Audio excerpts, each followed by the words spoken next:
Desde o Bloque Nacionalista Galego temos que trasladar públicamente a enorme inquedanza que existe tanto no persoal que traballa nas ludotecas municipais como, sobre todo, nas familias usuarias. O vindeiro 3 de xuño vence a segunda prórroga do contrato de xestión deste servizo sen que se teña ningunha información sobre o que vai suceder co mesmo, toda vez inda non se iniciou o procedimento para unha nova licitación. Este feito, engadido ao traslado forzoso das actividades que se prestaban na Casa da Xuventude tras o seu feche sine die ao pabellón de Coia e a previsión de obras nesa instalación deportiva fan claro o risco real de que as ludotecas sexan fechadas a partir do vindeiro mes de xuño sen unha data clara para a súa reapertura. Falamos dun servizo de enorme importancia que atende un total de arredor dun cento de crianzas de entre 4 e 12 anos de idade cada xornada e que xa se desenvolve nunhas condicións precarias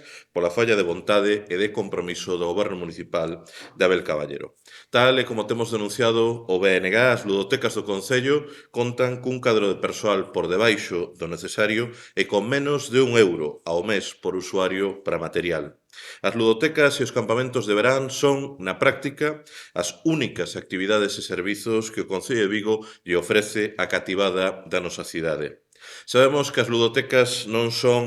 poden ser obxecto de grandes inauguracións ou infografías das que tanto gosta a política de autobombo, a política aparencial de Abel Caballero, e sabemos tamén que as nenas e nenos non votan, pero tamén que son cidadanía que ten dereitos e que merece que o Concello atenda as súas necesidades e preste servizos e actividades tamén para elas. Por iso o BNG imos dirixirnos de contado á Consellería de Xuventude para demandarlle explicacións sobre esta situación, mas sobre todo para exixirlle de maneira firme que se manteña a actividade nas ludotecas municipais impedindo o seu feche.